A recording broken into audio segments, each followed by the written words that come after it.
Hello and thanks for joining us. This is the Bugle Network News from buglecorp.com and I am Andrew Pegler.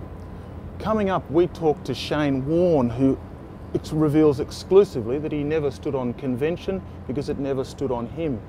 And a sudden spike in teenage pregnancy proves that Aussie kids still have what it takes.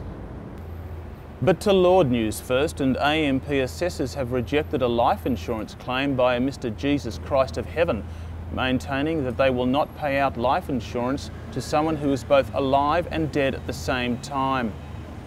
According to AMP assessors, Jesus died, then he didn't, then he died, but now he lives in heaven, so technically he's still alive and not eligible for a payout. A last-minute development late last night, however, may avert biblical wrath after Eddie Maguire agreed to mediate an out-of-court session between the Lord, Jesus' dad, and AMP next Thursday in the back seat of his Lexus.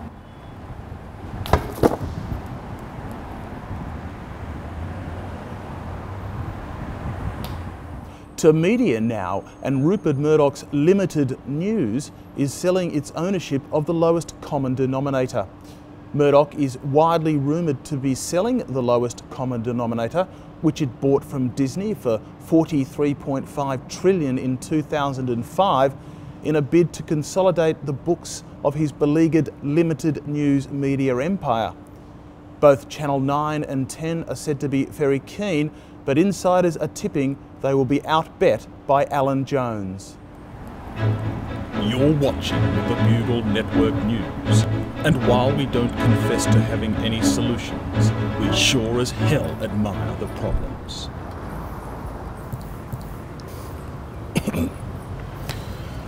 To super celebrity news now, and Shane Warne was last night mistaken for Bryony Edelsten at the launch of her autobiography, Silly Me, Silly You, Silly Con. Warne has undergone an amazing transformation since taking up with UK actress Liz Hurley, and now looks startlingly similar to the reality TV starlet.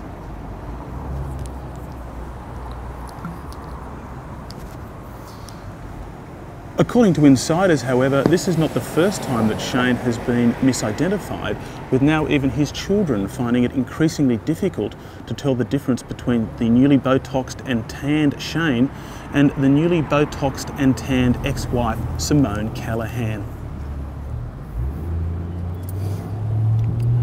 I'm Andrew Pegler. This was the Bugle Network News, and for the latest, go to buglecorp.com. And dear viewer, if your ears are burning, it's probably because people are talking about the fact that they're actually on fire.